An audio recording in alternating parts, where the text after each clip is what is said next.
you can talk to me when you're Oh, your okay. audience. So. Okay.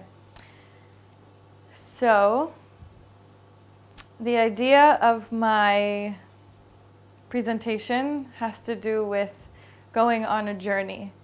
And in that journey, discovering parts about myself that I am redefining, or words that I use to describe myself or certain experiences that gain a new definition after my experience here.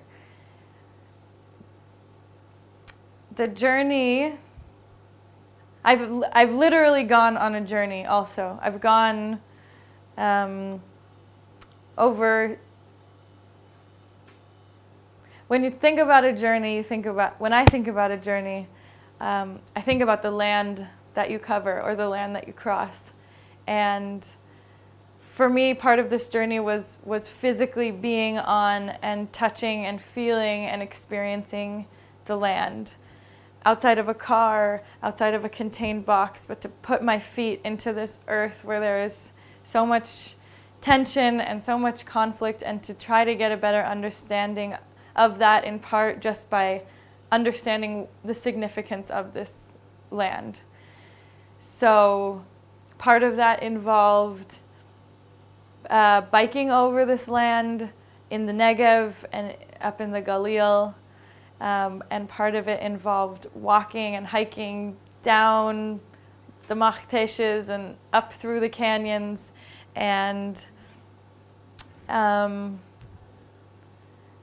one thing that came out on several occasions in these various experiences when I was outdoors was that I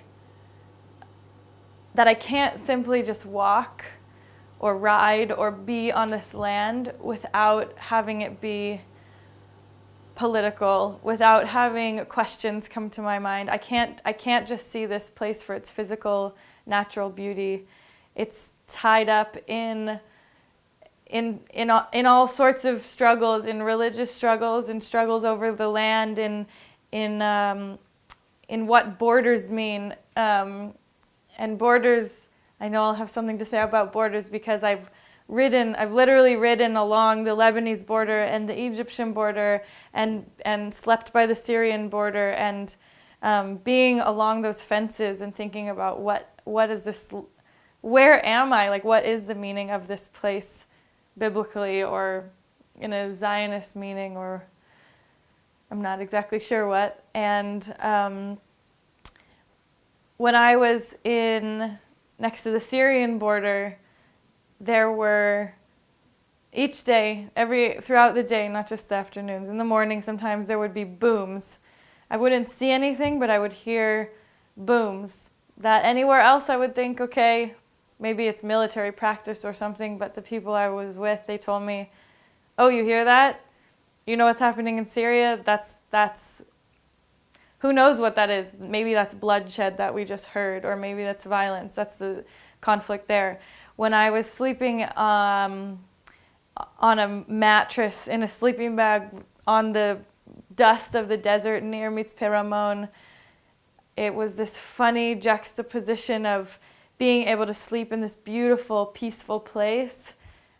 And I was surrounded by a bunch of hippie Israeli hikers, and all throughout the night just hearing rounds of bullets and occasionally big explosions that would shake the air and jolt me out of sleep.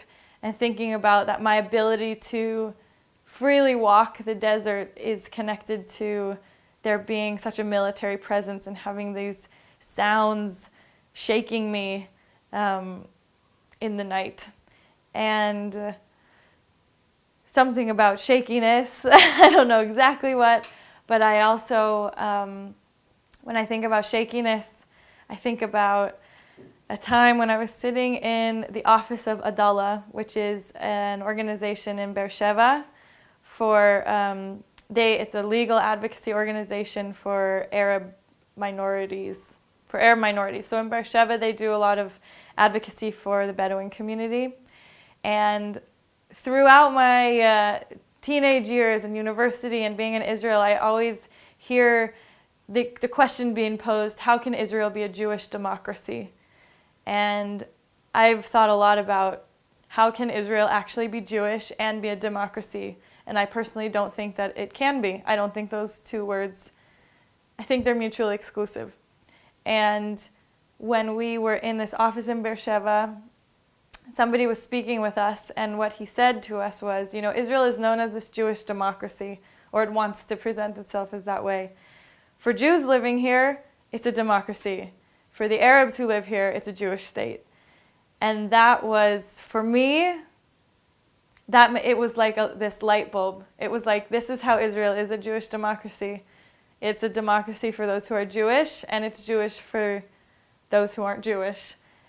It's not a democracy for those who aren't Jewish. And that, at the same time, like shook me to my core of understanding some kind of definition that I hope for Israel. And at the same time, it was like clarity of a simple statement of this is how Israel is a Jewish democracy. I don't know what else to say about this for now. I can read now. Should I read? Yes, just a sec. I want to Okay. ask if you can think of an example of this shakiness of what you know about yourself. Something that you learned about what you thought you were and maybe Yeah. it surprised you. Yes.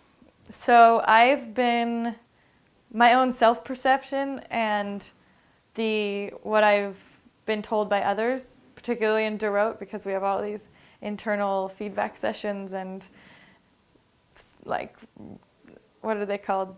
Reports we have to do about each other of like weaknesses and strengths. And I know that I have, when I want, I can have a presence. I can be like the loud, silly one who takes up space and who sometimes people feel excluded because I'm making jokes and this and that. And that was my idea of myself, was I'm this kind of, I'm extroverted. That's always a word I use to describe myself. And I always am going. I'm like type A and a lot of energy, and that's true. But this year, more than any other year, I've discovered the value of stillness and of silence. And ironically, I've discovered what it means to be still and silent when I'm doing things that are really active. So when I'm hiking up a mountain, I'm in silence for hours and I'm just with myself and I'm thinking, what does it mean to be me, not in the context of anyone else? Like, am I extroverted when I'm alone? Not so much. Do I feel like what, but there is like in this peace that I feel in silence and in stillness that